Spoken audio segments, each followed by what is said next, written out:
Hi, everyone. Happy Wednesday. I'm Lauren Conlin from Los Angeles Magazine. I have been in court for Luigi Mangione for basically the last 2 weeks, except for Wednesdays. Well, I guess, and technically last Friday because Mangione was sick. So I've been trying to take advantage of this time and schedule some live streams about other cases. And of course, we can talk Mangione as well if people are interested. But I really felt like I needed to get caught back up on everything Celeste Rivas Hernandez related, as well as it pertains to the singer David. Now, I have covered this case extensively via lamag.com with written articles through my sources and also live streams as well. And it was important to me to reach out to the OG, Mark Geragos, to see what kind of information he had. I hadn't spoken to him in a few days, again, because I've just been so focused on Mangione. But it was important to me to reach out, connect with him, get him on this stream, even though his time is limited. So I've texted him. He knows to be here. I'll give him a call in a minute if he doesn't pop on. Sorry, I just heard something in my house and I'm the only one home. So that was weird. But he should be here in a second. But I can tell you right now. Oh, let me go. I was going to go to the chat to see if anybody is in the chat. Throw some questions in the chat. I will make sure that I stop talking once Mark comes on so he can tell you guys everything that you want to know. If you have questions, we'll try to get to them. Oh, hi. Don't F with Justice, one of my faves. So listen, what we know right now, and I've gone over this, so my apologies if you've already heard this, but if you're not familiar, it has been confirmed that the Celeste Rivas Hernandez death, we'll call it a homicide because the LAPD has now referred to it as a homicide in grand jury documents. This case is with an investigative grand jury. I listened to a TMZ podcast today and they were calling it a regular grand jury, but this is not a regular grand jury. It's an investigative grand jury. And the difference between a regular grand jury and an investigative grand jury is that investigative grand juries, these do not result in indictments. They don't result in charges. They result in subpoenas, in subpoenaing witnesses, evidence, etc. So it's very clear at this moment, LAPD, as well as the DA's office, they know there's a crime. They know the crime has occurred, but they don't know exactly what it is. So they need some help. I've said this before. So again, actually, you know what? I'm not even going to apologize for repeating myself because I think I have to get over that because I feel like I say certain things on different mediums, different channels. And, I don't know who's listening, who's not. So I'll just stop apologizing. But basically, if let's say police have surveillance footage of somebody who was driving this Tesla and the person driving the Tesla, they were driving it at the end of July, maybe right before it was parked off of Doheny Street where it was left before it got that ticket. If this person, let's say, is on vacation or lives in another country part-time, police, they can't question this person if they're out of the country. They can't get them back in the country without a subpoena. You can't go to Interpol and arrest someone just because you want to talk to them. It's just not how it works. So that's what this grand jury is for. Okay, you want to know why TMZ thinks she was decapitated and why they said she was frozen when found. Well, so TMZ, they have a source close to or possibly in the LA medical examiner's office. I have said this. Geragos has said this as well. We believe that the LAPD and the medical examiner's office are going head to head right now, totally going head to head. They don't agree with the handling of the case, and I guess I'm kind of talking from the medical examiner's office perspective because if you saw when the medical examiner's office had to sort of remove Celeste from the website and all her records, they were pissed. They're like, this is not how we work. But the LAPD, they made this happen because they felt like if we knew Celeste's manner of death or her cause of death, it could hinder the investigation. That's sort of, how they feel. So going back to your question, why they said she's frozen or decapitated, whatever, they've got a source here. I believe that the LAPD has known for a while now. They've gotten the talk screens back. They've gotten as much as they could get back from the medical examiner's office to help them determine that this was a homicide. And I believe that TMZ, I think some things got lost in translation, because the way I'm interpreting this from my sources as well is that at one point she was frozen. And you can test for this with cellular tissue. So they must have tested, and I'm speculating based on what I know, they must have tested her tissue, and they were able to see if she was, I guess the word would be thawed out at one point. That's easy for them to tell. Sorry, I'm just going to hit up Geragos. I'm yapping. It's fine, but the people want you, and so do I. But the people want you. Okay. Like literally, I'm like, I want you too. Get over here. Let me go here. Oh, thank you. So just going back to this. So anyway, the decapitation thing, I don't know why. I think that, it's possible to get incorrect information from sources, of course. And also the LAPD, I think they're making it really clear they don't want the public to know everything right now. Even though I got to say, in a lot of these cases, when we don't know what's going on, and we think we do, and we're doing all this work on Discord and Reddit, and it's like the online sleuths are almost doing more, it seems like, than the police, although that's not necessarily true, because the police, they don't owe us anything. They don't owe us anything unless we are in imminent danger. And it's crazy because, if you are a parent of a missing child, technically the police don't have to tell you anything with your own case. So my opinion on that is again, perhaps they had a source that was incorrect, or police just don't want us knowing all of the details right now. That's what I kind of think about at this point. But also, it's the public a lot of the time that provides information to the police to, I guess, help their information or their case further along. I mean, how many times do we see police at press conferences being like, if you have information, this is an ongoing investigation, please come forward. I've spoken to at least two sources as well who have said that they called the LAPD with the tip, and it wasn't well received. Now, I listened to this tip. I didn't think much of it. But also, I mean, it's kind of strange to me that police would sort of be like, no, we don't want to talk to you, because it's like, you got to take all tips. You never know. You really never know. So let me see. You are asking, question for Geragos, something about the Santa Barbara trip. Yeah, I mean, that was confirmed by the LAPD as well, that Santa Barbara trip. David took that in the middle of the night, late spring. The LAPD claims that they are trying to figure out how that's connected, if at all, to the death of Celeste Rivas Hernandez.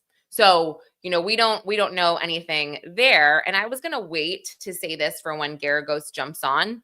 I mean, maybe I'll repeat myself, but sources have said that the president of David's, I guess, his touring company, or the GM of Mogul Vision, his name is Robert Morgenroth. He testified in front of this investigative grand jury. And apparently he was out in the hallway after speaking to his lawyer, and he was overheard saying that the judge was pushy on why he didn't call police. Now, this part is a bit unclear about, I guess, the why he didn't call police. And he had said, or this source heard him say he didn't feel like he had the responsibility to do that, but it's unclear whether or not he was talking about the responsibility to call police because he knew David was seeing a minor, or because he knew about a possible body in a trunk. That part is unclear. It's also, I mean, I've never sat through grand jury proceedings before, so I'm not sure how involved a judge would be. But I would think that it would be more of a prosecutor that's sort of pushing him to sort of say, you know, why didn't you call police? Why didn't you call police over a judge? That's just me. That's what I would think. But again, I don't know. So we'll see. Let me see. I love the statement from the medical examiner. They want transparency, and you agree. Yes, same here. Me too. Which is why I kind of was like, no, LAPD has known a lot about Celeste's body. Again, I believe they got toxicology back weeks ago. I think they have a lot of information, but not enough clearly for an arrest. And that goes back to their initial statement when they said, you know, we don't, and this is back, I think it was like maybe September 29th or something. They put out their first statement, which was super underwhelming, but it was something like, we don't know if we have any criminal culpability beyond concealment of a body. Well, in LA, or sorry, California, that's a misdemeanor, you guys. So why would they arrest somebody for that just to, you know, release them back on the street to possibly flee? So there's all these components that you know go into this. I'm gonna call Geragos right now. So let's see. And thank you so much, Leonardo. I really appreciate that. And this is as you guys know, Geragos is a super busy guy. So this, if you join my streams, you will know that I have done this probably 4 times where I'm like, Geragos, you need to promise that you are coming on. Even if you are late, I am going to call you and I'm going to harass you. So let's just call him right now and give him crap for being so late. Let me see. Yeah. So no, it's I think he's got some information about the DA's office, and this is I want to get from him. So let's see. Just hang tight. Actually, I won't put him on speaker. I won't be that rude. Are you good? Yeah.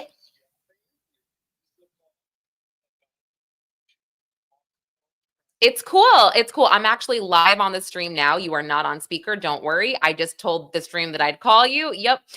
So just hit the sure. Yeah, that's fine. Just jump on audio. Yeah. Just jump on the stream. You're good. You're good. Okay. All right. Bye. Okay, he's coming right now. He's gonna jump on and do audio only for a minute until he can get to a spot. So he just said he lost track of time. I mean, guys, this guy is a busy guy. Like I said, puts every time I think I'm tired, he puts me to shame. Puts me to shame. So, all right, let's see. So yes, he's going to jump on, and I want to right away ask him what he knows about number 1, is the investigative grand jury still going on? I think it is, because these grand juries, they take time, right? I read in certain cases, I was kind of and to be perfectly honest, I had never really heard about a lot of investigative grand juries before. So I was looking, and sometimes they take up to a year, which is wild. I mean, that's nuts. But generally, they said months. So this grand jury was said to have convened mid-November. That would be, you know, I guess around 2 weeks from now, or 2 weeks to this day, let's say. So yeah, I could see it still going on. Um, the amount of evidence, though, that prosecutors have, this is where my head starts to spin. Do they have enough evidence to continue to present to an investigative? Hold on, he's calling me. Hi.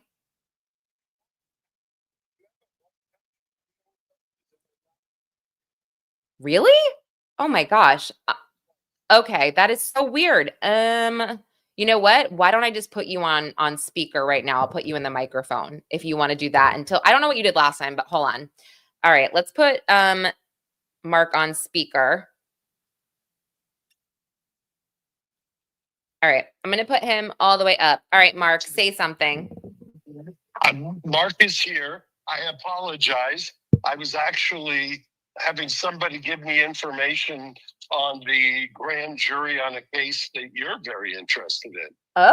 Oh, okay. Yes. Okay, go on. Yes. Oh. So apparently, do you know what case you're interested in such a wide swath of cases, but it had to do with the grand jury that has been started in LA on the Celeste Rivas case. Well, that's what we're talking about. So, yeah. That's interesting. So, apparently, from what I'm told, there is a active grand jury. They've had, I don't know how much of this you've already reported, but apparently they've had witnesses coming in and out. And so I think my podcast partner Harvey was reporting that one of the witnesses was complaining in the hallway to the rest or to the lawyer and was being overheard. Yes. Right? Has that been reported? Yes, I just reported that. And so, well, wait. So I'm glad that you're saying this. So that's Robert Morgenroth, the GM of Mogul Vision, allegedly, that was complaining. But Mark, is this an investigative grand jury or is this an actual grand jury? So it's on the 13th floor at the criminal courts building. If you go down the hallway, there is an entrance for the grand jury. The grand jury meets in there. They can be investigative. They can be a non-investigative. All grand juries have investigative power, meaning you can have grand jury subpoenas issued. They hear from witnesses. I wouldn't read a whole lot into it because LA is significantly different in the way we use grand juries than New York is.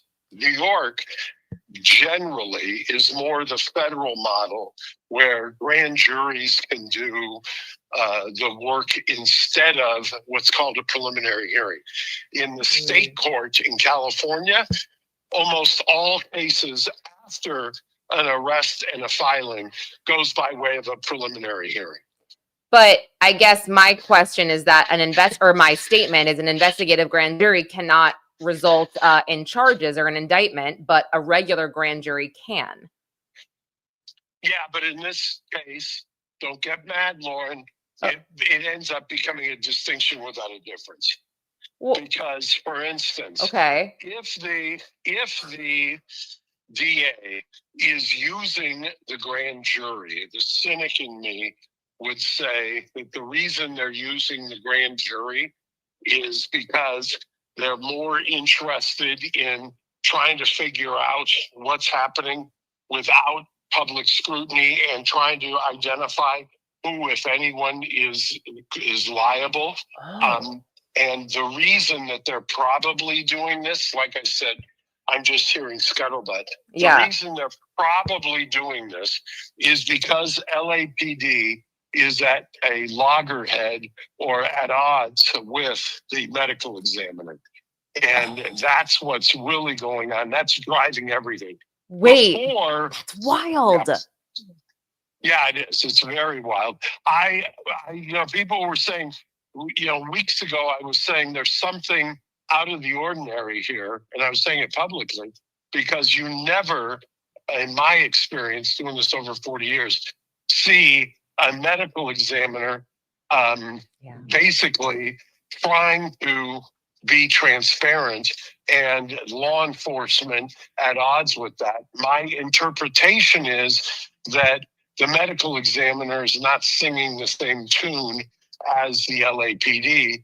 And that's why LAPD went in and tried to get a judge a month ago to shut down the medical examiner. They were not successful, then went in again within the last 10 days and they were successful. I guess I just want to put this in lay terms to make sure I'm understanding what you are thinking. You are thinking here that this grand jury, whether it be regular or investigative, you think it's being convened in order to keep this case close to LAPD's vest so nobody hears about this investigation as to not leak information. So they are having this investigation done via grand jury just because type of thing. Correct. But what they don't understand, and it's kind of quaint in the thinking, what they don't understand is that you can't parade witnesses in and out of the grand jury on the 13th floor and not expect some enterprising reporter or person in this day and age to see who's going in and out. It's not like New York or DC. I've done this in DC, where I may go in with a witness or a client and we may go into underground parking. Nobody ever sees it. You get into the grand jury, you get out. Nobody ever knows it. Because this is so unusual and they haven't historically had this problem or this issue, this is what makes this so unusual to my mind. Wow. I'm shocked, I guess, but I guess this grand jury, it was reportedly convened mid-November, Mark. So you're telling me it's still going on right now. Correct. And what they're doing is, I think, there is an argument. I'm sure if there are ever charges brought or filed, somebody's going to argue that the grand jury was being misused, so to speak. I mean, that's a common argument. Yeah, right. Okay. I mean, what have you heard anything about Hochman and his response? And what have you? I mean, I think you have a relationship with him of some sort. I don't know if he talks to you or anything, but no, I have not talked to him about this. I do know the deputy. I haven't seen her for a while, who is reportedly handling this grand jury. Okay. I've known her actually since she was a baby DA in the juvenile court in Pasadena. Oh. And she is a force to be reckoned with. And I won't call her out by name because she's in the middle of this, but I will tell you that she's a no-nonsense, although she's kind of fun. Okay. She's a no-nonsense, take no prisoners prosecutor. And so the reports or people who have told me that she has grilled the hell out of certain people who've been in there, that does not surprise me in the least. That's her style. That's her MO. She's a formidable foe. Okay, so you think she was assigned to this case for a reason, because she's going to rip everybody a new butthole, so to speak. Well, I had said early on, I think to you, that given the profile of this case, it will land in major crimes. And there's only, that's the creme de la creme of the LADA's office. And I mean, that's where people want to be. You kind of aspire to get into major crimes. And she's one of their superstars. Okay, got it. Now, have you heard any other names besides what I mentioned, which is Robert Morgenroth of Mogul Vision? Yes, I have heard of two other names. And one of the interesting things is that I think one of the people was saying that they had been dragged into Department 123. Yes. And once again, purely speculating, Department 123 is basically the courtroom for the assistant supervising judge, and sometimes the judge who's supervising the grand jury will use it. That's usually grand jury related issues, so it would make sense. And in addition to that, it would not surprise me, and like I said, I'm purely speculating, if people are going in to testify, generally, if they're considering themselves getting grilled, for instance, that would usually mean they're there under a grant of immunity. If they're then going into Department 123, they're being compelled to go there. DAs tell them that usually means there's some problem with the immunity. Either the agreement's not broad enough, or the person is being told in not so uncertain terms, hey, you've got an immunity agreement. You got to answer this. I don't think you're answering truthfully, because one of the things with immunity is you get a free pass, so to speak, on anything you testify to, as long or until the prosecutor thinks you are not telling the truth. That's where the rubber hits the road. That's where your immunity agreement can be undone. Okay, so I mean, he made it very public. The person you're talking about, Steve Fisher, he made it very public on his Twitter. He's leaving updates as well. He thinks, he just didn't realize why he was being summoned to this room, but that, I guess, would make sense. Obviously, it's grand jury related. Steve pointed that out. He did not say this specific case, but guys, my speculation, I think it would be pertaining to this case that he testified in front of an LA grand jury. But he made it seem like he had, they had said, you're not allowed to talk about this or anything, and et cetera, and that he went out and started blabbing, and so he was summoned, basically. And he said, yeah. Let me tell you something else. One of the great misnomers and one of the urban myths, if you will, is that grand jury secrecy means that a witness can't talk about it. That is complete, with a couple of exceptions, complete bullshit. That's my legal yeah, okay. Wow. Yes, okay. That's interesting. Okay. The prosecutors are limited as to what they can say, federally under Rule 6 and statewide under certain code sections, statutory sections.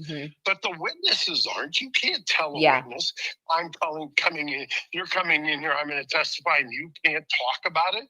It's nonsense. That's what I thought. So that and I think Steve was confused too. And again, I haven't spoken to him in detail about it, but you make a lot of sense. I go back to Courtney Burgess after he testified in front of the Diddy grand jury. He's yapping on News Nation the very same night, right? So correct.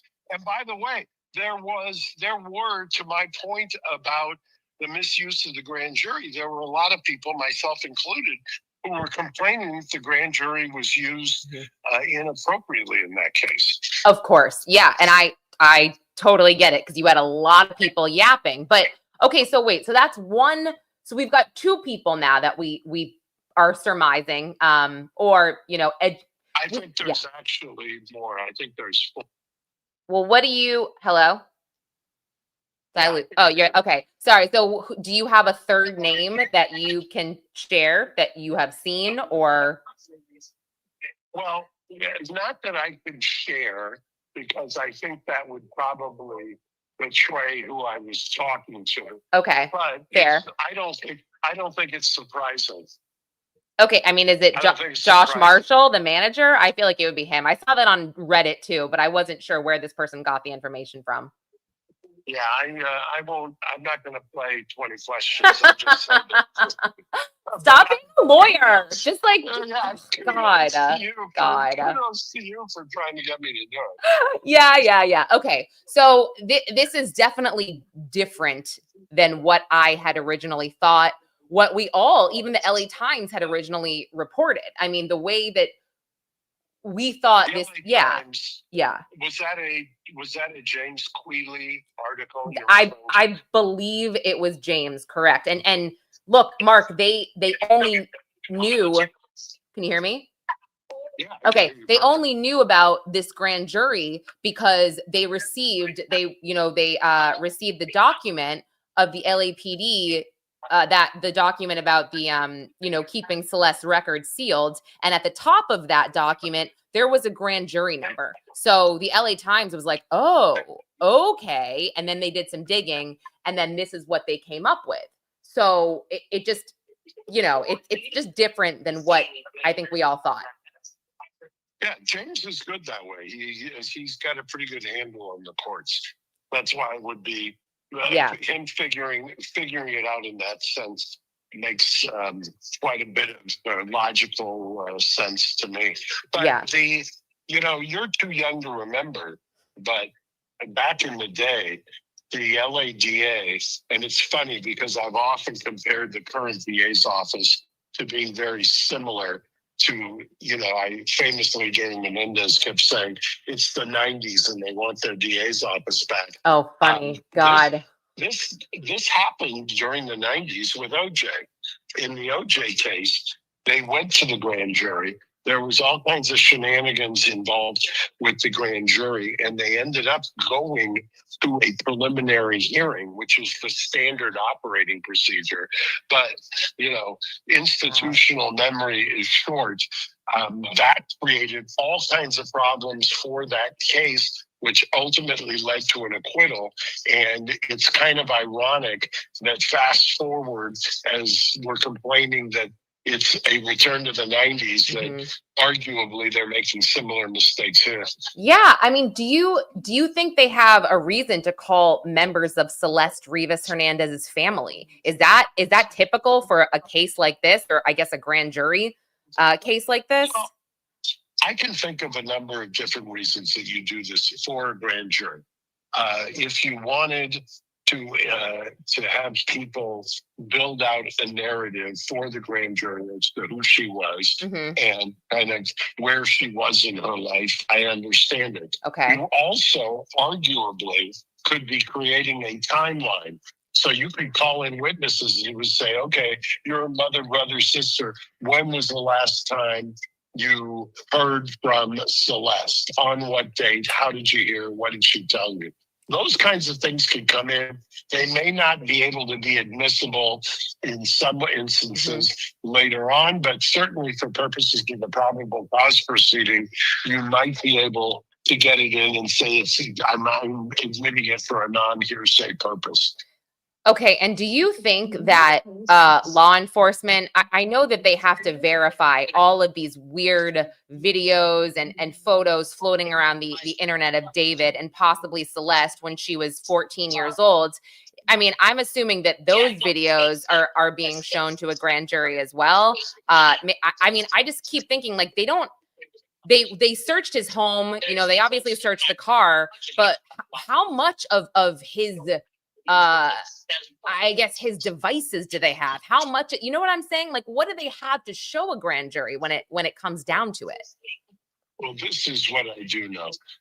They have done an amazing job from what I'm told with the constructing of a timeline and cell phone records and social media IP addresses and geofencing style locations. They've got reams of information that's at their disposal. So they've gotten search warrants, they've issued grand jury subpoenas, they've got a whole kind of panoply of things that they have done, so that they have constructed an amazing timeline involving not just her, but others, including those who have testified. And, what was reported is why didn't somebody was reporting what was testified in that and reporting what the DA was cross-examining about. That all rings true to me. I mean, rings true in terms of what they would be looking at. And what they would be looking at, in my opinion, is why didn't any of the people in the circle here who knew her or came in contact with her, why didn't anybody call the police? Okay. And just to clarify, are you saying the LAPD plus the DA's office have this great trail of cloud information, cell phone information? You're saying combined, the departments combined? Correct. And are you saying possibly that, and I guess this is sort of part of the process, if somebody testifies something, let's say 3 weeks ago to this grand jury, can they go out and get a subpoena like that week? Or do you have to wait until the end? No, you can get it before they testify. Oh, you could get it at any time. So do you think there's a possibility that David has already had to turn over his cellular devices or his cloud data? It would not surprise me if they already had all of that stuff and they got it through the providers. And that would be not standard operating procedure, but it would not be uncommon. Meaning, if your carrier is AT&T, and you've got an iPhone, for instance, they would go to Apple and the iCloud, and they would recreate your phone. Wow. It's crazy. I worked a case, Mark, where a mother whose son was deceased, she went to get her son's information from AT&T, and AT&T told her that she couldn't have it because the NYPD had, I don't want to say what's the right word, they had not jurisdiction over it, but they basically were working a case and couldn't release it to her. Similar from when they seize, for instance, a car that is a supposed instrumentality in a crime, and you're the owner of the car and you're trying to get your car back, and you have to jump through a whole lot of hoops, and you got to get a detective to sign off. They always invoke an ongoing investigation. That's kind of the default position for a prosecutor if they don't want something revealed. And we come full circle to what they did here in this case by going to the judge in the criminal courts building in the Claire Chartreuse Foltz building and getting an order after they were thwarted the first time. And I would bet you a couple of lattes that they invoked an ongoing investigation. Wow. I mean, I'm learning so much right now. And I know, you're obviously speculating based on your expertise, though. You've got, you are in it. You are still in the trenches there. You are very familiar, with the LADA's office and how they work. So this is so eye-opening to me. I have to tell you, I do feel a little bit better about, I guess, the progress here in this case. I do, I gotta say. So I've heard cynics say, and I don't think I buy this, that the grand jury was open in order to get the judge who wouldn't issue the order against the ME the first time for them to say, okay, now there's a grand jury investigation, judge, so you got to issue this order. Cynics are saying that's what happened. I don't know that I buy that. I don't think that would be a page from this particular DA's book. Yeah, I don't know either. That's I don't know. That's interesting, but I just thought about this also. I don't think we ever heard anything about Celeste's cell phone, where that was, I didn't hear anything about that. So I'm guessing at this point now, Mark, they definitely reached out to her carrier, right? And was like, we need all the info here because I'm right. I'm going to speculate again.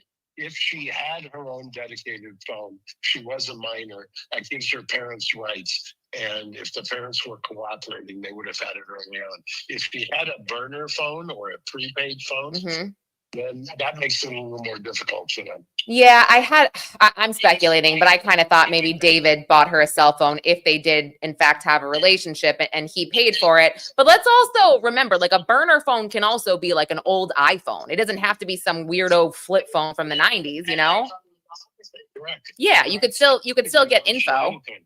What's that? Do anything. You can get it in any way, shape, or form. It's astonishing to me just in the last 5 years how I remember doing a murder case. I think I told you this once. I did a murder case about 12 years ago and cross-examined the cell phone expert, and he was kind of a monkey. And but since then, what they've been able to do and the kinds of technological advancements are astonishing. It's truly incredible. Yeah, what they can do now, what they couldn't do before. Yeah, and speaking of tech advancements, I had initially thought that based on how many cameras the Tesla had, Mark, that they would know who put Celeste's body there. They would just see on the footage. So I guess it's kind of like, what are they seeing on these Tesla cameras, and could the footage have been erased? Can you turn the cameras off? Maybe you can. I don't have a Tesla. Does the footage, does it erase itself after 30 days? Like, what do they have here, or what do they not have, The next time you have me on, I haven't confirmed something, but I have a suspicion that I'll wait and confirm, and then I'll give you some input on that. Oh, a suspicion about the Tesla, you think? Yes, about the Tesla. Okay, that's interesting. And how that impacts the questioning and who they're calling into the grand jury. Oh, so you were going to confirm your suspicion perhaps and then share it. Okay. Yep. Okay, So well, back with me tomorrow. Oh, yeah. Well, okay, wait. So is there anything, before I let you go, is there anything else that you think that we should know? You know, I'm just like, I feel like I have to go play this back, transcribe it, and then I've got to do a total write-up here, you guys, for LA Mag, because this information is so helpful to me to understand this, and I think it will be helpful to everybody. So yes, Mark, anything else before I let you go and we rehash this? No, thank you. You're really doing amazing work on this. Kudos to you. Stop. Thank you so much. Thank you. Well, all right. Well, just text me. You know, I can relay the information to everybody, even if you don't have time to jump back on. So, and everybody says thank you, Mark. You got it. Thank you. All right. Talk to you later. Bye. Bye-bye. Okay. This is crazy because this is just not what I thought. And this is why I'm not going to say I hate working a case when I'm not local. But the fact that he said, you know, the 13th floor at the LA County Courthouse, everybody knows that's the grand jury floor. It's not very secret. So everybody knows, people in the hallway there, people walking out, they know that they're going into a grand jury. And, you know, they, if they are following this case, the case of Celeste Rivas Hernandez, then yeah, they'll know that there are reports that a grand jury has been convened. So Josh, you say, did he say there's a third suspect? Mark himself didn't say that to me on the phone just now. He had said that he had reports of a second suspect, but I also, you know, I reported this via LA Mag about the second suspect, I want to say weeks ago. I mean, based on reports from Steve Fisher and based on some internet sleuthing that I did, I felt like my personal feelings, and this is my opinion, without, I mean, I feel like his name is already out there, but I felt like Neo was the last person to pop, or one of the last people, and that's David's friend, to drive his Tesla. Again, that's my speculation based on what I found when I was digging around. But yeah, and again, this is why it's like everybody who works a case, any cop will tell you, you have to go to the locations, you have to go to the area. So I'm frustrated that I can't be in LA looking into this, because I feel like we're getting closer and closer. And this is wild.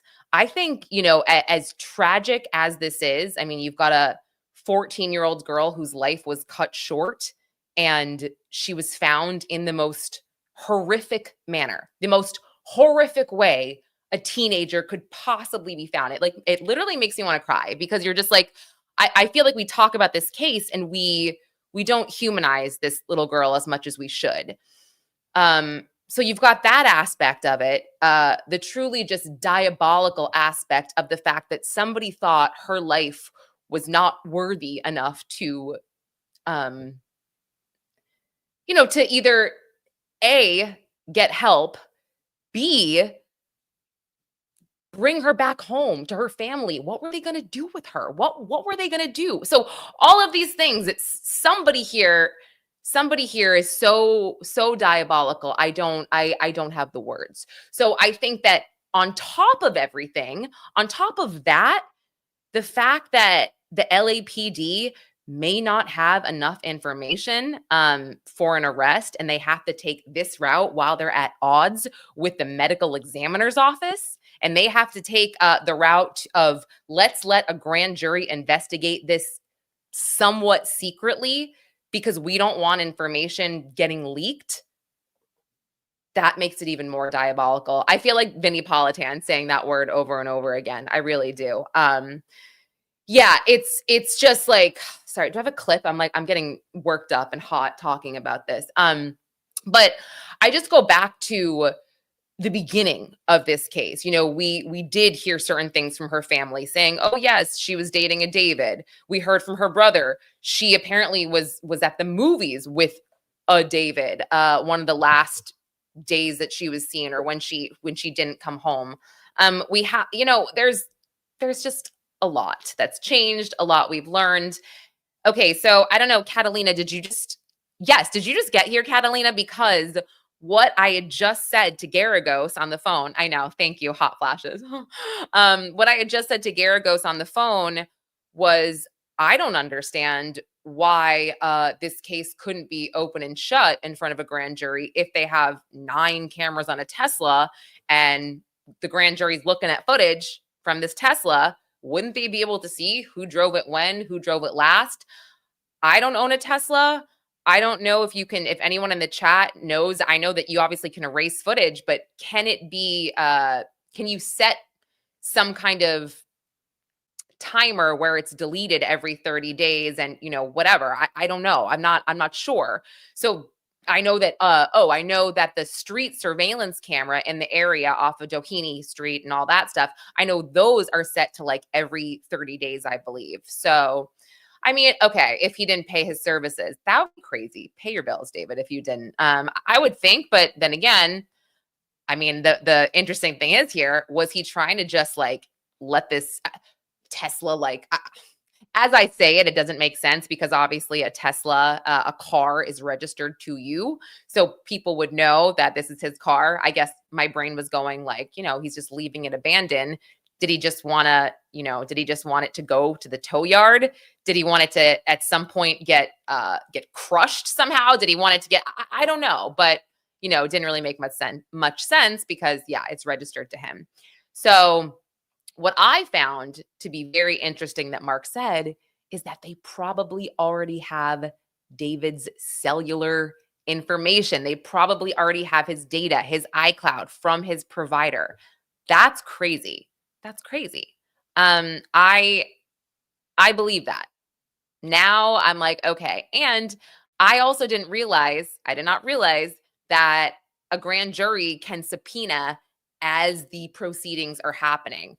I don't know why I thought maybe I guess, well, because a normal grand jury, I guess it wraps and either you indict someone on these charges or you don't. But again, going back to this grand jury, I guess it doesn't matter. So pretty much if they see something one day, they can just say, okay, you know, we need a subpoena for this. We need a subpoena for David Burke's iCloud storage from AT&T, and then they can go get it. Or Celeste Rivas Hernandez from XYZ. That's crazy. I did not know that.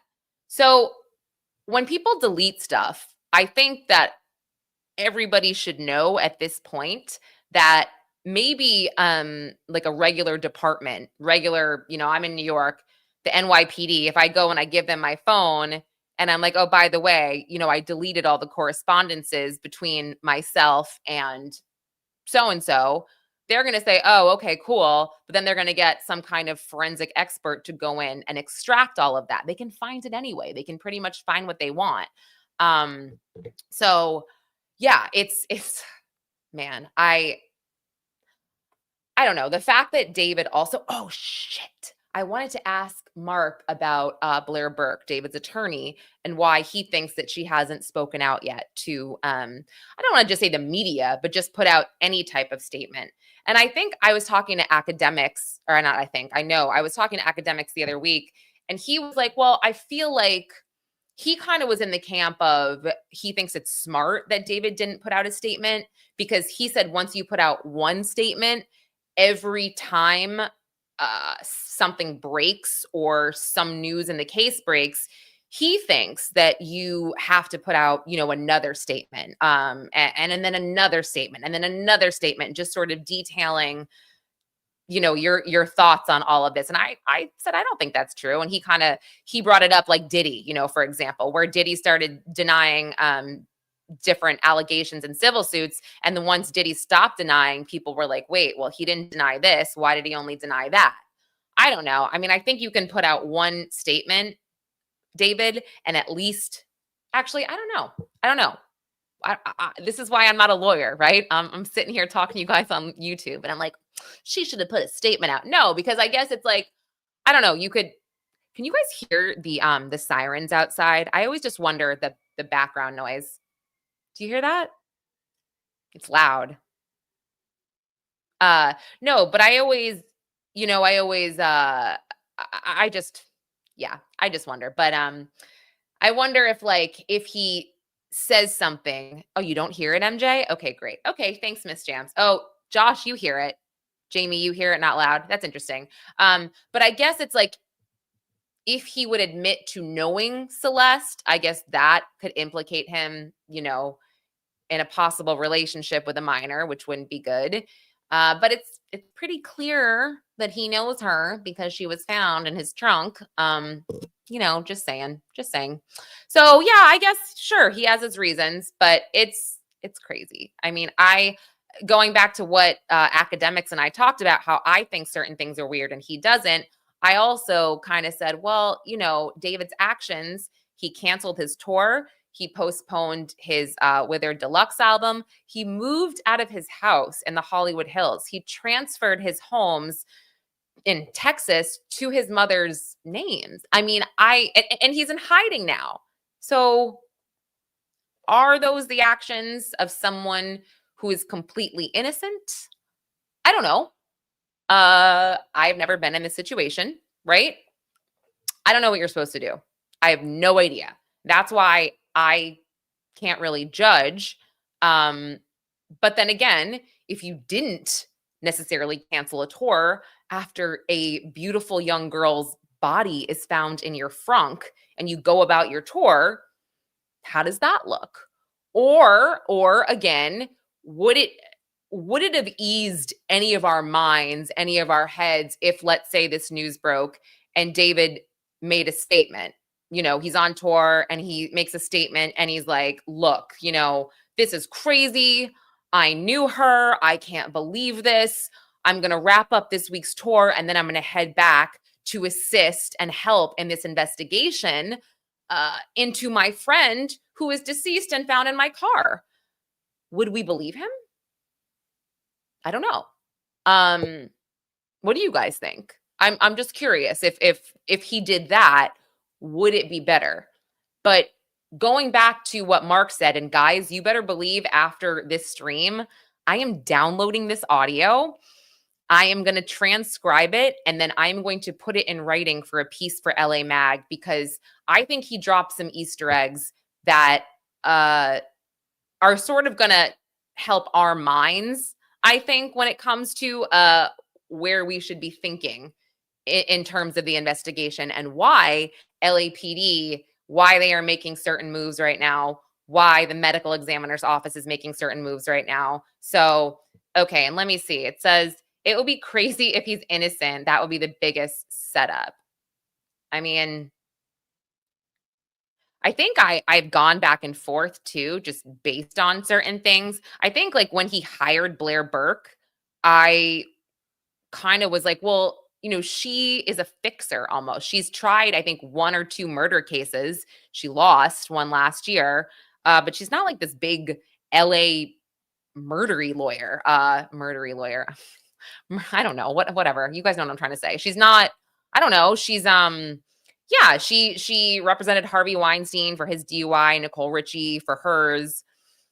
I was like, oh, maybe he's just in trouble because somehow her body ended up there. And then the LAPD saying, oh, just, concealment of a body. And then it's like, wait, so not abuse of a corpse? Because at first they're saying that she, her body was dismembered. Sorry, I don't know. I'm whispering that. No one's home. I just feel horrible saying it. But then again, the medical examiner's office, they said upon discovery, she was wearing a yellow tube top, black pants, and had black curly hair. Too much Dexter? Do you dismember a body that's fully clothed? You don't. I don't know. I mean, I don't think you do. But I also, I don't know if you guys caught what Mark also was talking about with Steve Fisher. Steve Fisher did not say anything about, being on a grand jury pertaining to Celeste Rivas Hernandez. I think a lot of us are speculating. based on, his involvement in working for the homeowner, because he's had a lot of information. But did you guys see what he wrote on Twitter? Let me pull it up if you didn't see. And here's the thing. I thought it was super interesting what Mark was saying about the fact that you don't have to be quiet after a grand jury. And I guess that as he was saying that, I was like, oh, I guess that makes sense. Because like I said, people were going on Diddy's grand jury and then they were talking to Ashley Banfield the same night. So I was like, oh, okay. Let me just share this because it really made no sense to me. I was like, what is happening? So I'll go here first. And it's kind of long what he says. But this is from Steve. So he says, I'm not going to read the whole thing, but tomorrow morning, I've been ordered to appear in an LA County criminal court for an order to show cause hearing for contempt. He wasn't served with a summons to appear in court. He wasn't given a complaint. It was just a handwritten note from a deputy DA and told to appear Tuesday morning. He said there's no case number, nothing public. But the backstory is, here we go. This is what pertains, I believe, to Celeste. I testified recently on 2 separate days as a witness before a grand jury. When I was served with the subpoena for the first day of testimony, 2 detectives came to my door at 6 a.m. and instructed me to immediately call the deputy DA. She told me that because I was now a grand jury witness, I was no longer about to speak about this case or allowed to speak about this case, and it would be illegal if I did. So basically, really quick, just for a second, like Mark was saying, that's not true. You can talk about this case. And I think they were saying it because Steve's been working on the case, and Steve will go on different shows, Court TV, News Nation, and talk about it. He'll come on YouTube and talk about it. But his whole thing is that he wants information from the public. That's how he gets more information to guide him forward on the case. That's always been his thing as a private investigator. So anyone coming at Steve that's like, oh, he's doing this for attention, blah, blah, blah. He's not. Trust me. I know from firsthand experience how much information he actually has that he has not disclosed to the public. If he wanted attention or clout, I think he would disclose this information, but he doesn't want to hinder anything. And he's been very transparent as well with the LAPD. So let me just look at, people have mixed feelings on what SF put out yesterday. Okay, well, I'll get there. Rob told David on tour, his photographer said in a YouTube interview that David was told she was found in his car, and didn't react or say anything about it and just went to a live show. Okay, so this comment is clearly not, and this is not me coming at you in any way. I so appreciate you sharing, and I obviously pinned this comment, but I'm going to go ahead and say that this has not been confirmed by a direct source. This is hearsay, of course, but interesting. And although hearsay, I would believe it. I would definitely believe it. I wonder if they searched the other house near the first house. That's a great question. There have been reports that, again, unfounded hearsay, reports that David possibly put up Celeste in another house, possibly with her cousin, her older cousin, Esmeralda. She organized the GoFundMe. That's how I knew her name. And I think she was at Six Flags or maybe Knott's, one of the theme parks, I believe, with Celeste and David, which generally wouldn't be a huge deal, let's say. However, the timing that she was at this theme park, allegedly Celeste had been reported missing and nobody had reported her safe to law enforcement or the police. Thank you, Knott's Berry Farm. Okay. So just going back to what Steve said on here, how the deputy DA told him, you're a grand jury witness for this. If you speak out, you will get in trouble. Or no, she didn't say you'll get in trouble. She said it will be illegal. I mean, Geragos is like, nah, it's not illegal, but, good try. And he knows. I feel like, he knows. But Let me see. Hold on. I'm going to come back to the chat really quick. I just want to get through this to sort of understand. So, okay, that put him in an impossible position. Oh, okay, I have a client directly related to the case. All right, so obviously he's talking about the homeowner. If I can't speak to my client, I'm violating my professional duty. This was the entire point of calling me as a grand jury witness. It was a strategy used to silence me. Oh. The Los Angeles County Medical Examiner has publicly spoken about a similar silencing strategy. Okay, now here's a critical fact. This is where he talks about they do not have a general obligation of secrecy. Okay, got it. So he cites some case law. He wrote a letter to the judge, blah, blah, blah. Well, then he made an update. Thank you for all the support. I truly appreciate it. For those asking for an update, I said in my tweet, this is why I'm going public before the hearing tomorrow, which I will not be attending. Oh, I did not and would not attend a hearing that is a matter of public record. Oh, that is not a matter of public record. Oh, and he's also in Georgia. I have no idea what happened at the hearing today. This is exactly the problem with off the docket proceedings. This is interesting. Okay, so he just didn't show up. I mean, this is why I love Steve. The guy's got balls, man. I feel like I get freaked out if I don't show up for jury duty. I'm always like, are they going to come and arrest me, take me away in cuffs? Like, whatever. Let me see. You thought you read, no, I never said conclusively ever where Celeste was staying because I don't know that information. Definitely not. In all of the LA Mag articles that I write, if there is any type of, speculatory information, I will mark that. But no, I did speak to the homeowner a few times and I asked him if he had seen sightings of Celeste going in and out of the house, maybe when David wasn't there, or just, in general. And he said no. He said that per neighbors, when he's been around, there's been no reports of pretty much anyone going in and out except for people that, work on the pool or work on the garden, whatever. So it's pretty quiet. I mean, the homeowner actually said that David was a great tenant. So that's crazy too. I mean, he said he was an ideal tenant. But yeah, let me see. Celeste last known active. Yeah. So basically Steve also confirmed, and I think this is based on what he collected in the house after being hired by the homeowner. He found a photo. The last known photo of Celeste was January of 2025. When LAPD released their most recent statement, they said they believed that Celeste was possibly killed in the spring of 2025, which would make sense as to why her body was so heavily decomposed. And I'm sorry to say that, just, point blank like that. I always, again, want to be sensitive, and I should have issued a trigger warning for this. So my apologies. Let me see. Did Steve find the actual camera or SD card? I think Steve found some hard drives. I do. So I think he found some around the house.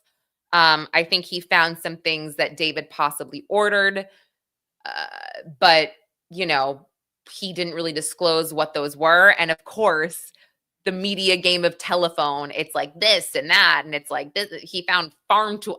And like Steve never said farm tool. Sorry, that never happened. Wait, this is insane. Imagine they're arresting like the PI over. You're so right. That would be crazy. But no, I don't think that's going to happen because, again, Steve acknowledged, Mark acknowledged, you can't swear someone testifying in front of a grand jury to secrecy. And Steve made a good point. I think they want to silence him because they feel like he's hindering the investigation. And, he's doing his job. He's being fully transparent with police. He made a few comments, I think, that maybe the police were not thrilled about, which had something to do along the lines of when he found some of the stuff at David's home, he was surprised that the LAPD didn't seize it when they did their initial search. And he said when he spoke to the LAPD, they were like, oh no, we took photos of it. And he's like, oh, okay, photos. Like, okay, that's kind of weird. So, yeah. All right.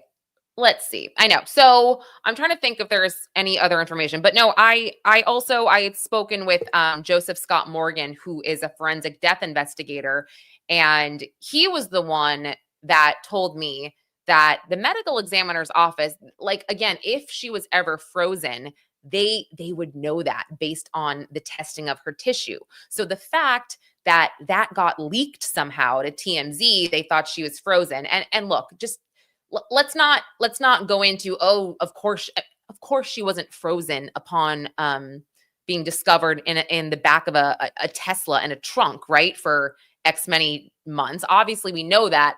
I'm just saying, in general, the medical examiner's office knew that. They knew that because of testing. That's how it got leaked. So I believe it. I totally believe it. They didn't want that getting out, because if that got out, then the narrative would start to spin, the narrative would change, and it got out, and it did. So yeah, and listen, it's like the more that's revealed to the public in an investigation like this, I mean, what if David starts to panic, and what if he flees? They don't want these people to flee. They don't want them knowing too much before they can make an arrest. Yeah, I mean, the neighbors, people on the streets, per Steve, nobody smelled anything until September 8th. And remember, the police or the medical examiner's office also said she was in some kind of plastic for some time as well. I don't know if that means, some kind of vacuum seal. Again, there's so much that we don't know, that it's tough, and all we're left doing is speculating, which I hate to do. I hate to do, because I hate being wrong. Actually, I'm wrong all the time, but no, I think as long as we don't implicate and blame people and act defamatory, I think that, a bit of speculation is healthy. Oh my gosh, you're funny. Yes, the name Morgan is all over crime. Yeah, but it's also interesting because you don't hear a lot of Celeste's friends speaking out. And also, I guess I got to remember, was 14 years old. Obviously, now her friends would be 15, let's say, if they were the same age as her. So I don't necessarily think their parents really want them speaking out. I'm sure they don't want TMZ and other reporters at their door or whatever. So I guess that makes sense. But I just feel like at this point in an investigation like this, more people would be speaking out. But, what do I know? What do I know? All right, guys, is there anything else that you guys want to discuss before I get this transcribed and I start to just go to town? I am like, yeah. LAPD said weeks, not months. What are you referring to? Celeste being in the trunk for weeks, you're saying? I don't know. I feel like she would have been in the trunk, sure, for weeks, right? The end of July to September 8th, which I guess that's technically months as well. But I think she had been deceased for my personal speculation, just telling you what I think. I think she was killed in May, or she died in May of 2025. I think she was frozen from May, let's say, until possibly July or whenever, maybe even, I don't know, mid-June, whatever. She was put in the trunk and then she was found. Yeah. So that's what I think. Yeah, I think that I know what you're saying. It doesn't make sense unless she was put in the trunk later on. Yeah, or frunk. I'm just going to say trunk. I feel dumb saying frunk. Yeah, but that's what I think too. I think that's what happened. But anyway, pure speculation. But I'm gonna let me see. When would they have? Yeah, that I cannot speak to. This Will is asking about how they'd be confused on being decapitated versus not being decapitated. Great question. No idea. I think maybe that just got lost in translation. I know TMZ is always like really, when they get called out, they go back to their source. And they make sure to say, hey, are you 100% certain? Do you stand by this? And then they're always coming back on videos or on Twitter or, articles saying our source stands by this 100%.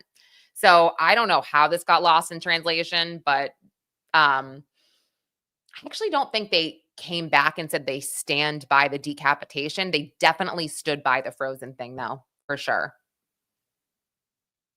Let me see.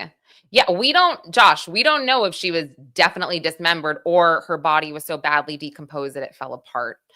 I don't know. I've gone back and forth on this, back and forth. Yeah, it's tough. It's tough.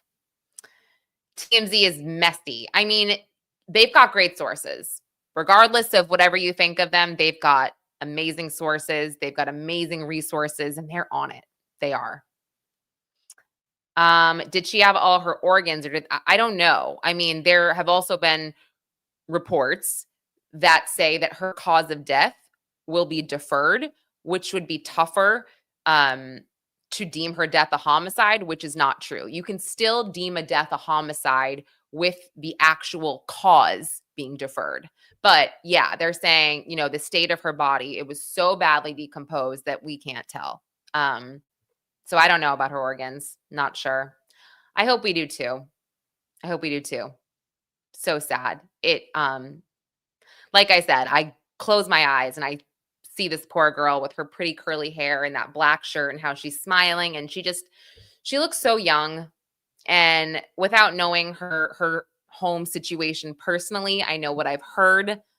But without knowing it personally, I don't want to cast any judgment on anyone, but I do feel like she had a hard time.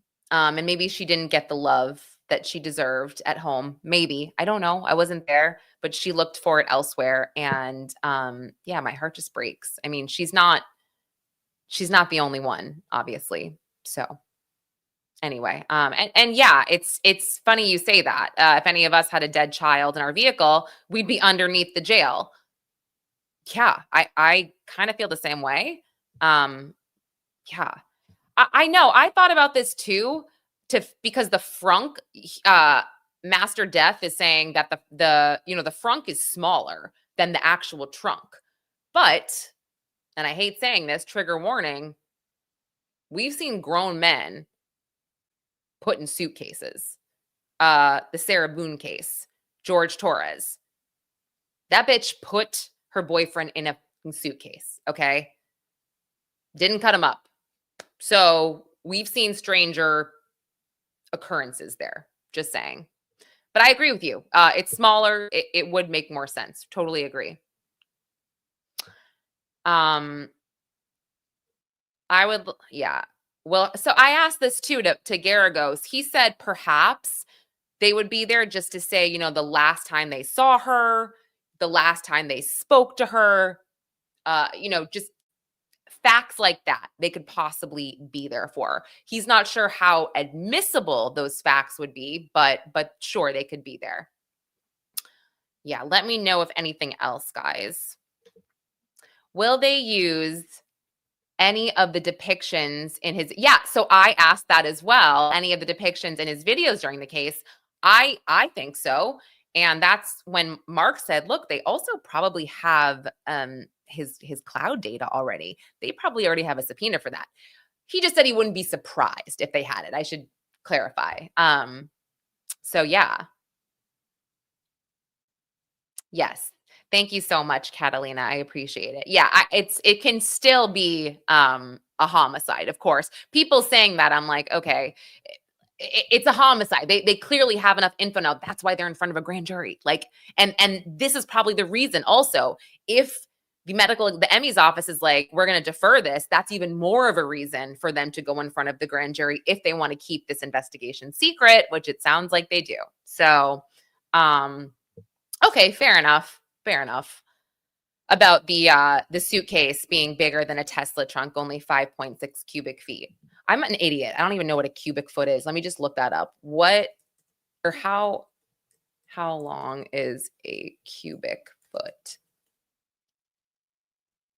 A cubic foot isn't a single length. It's a unit of volume representing space inside a cube that's 1 foot long. Okay, so 1 foot wide, 1 foot high, 12 by...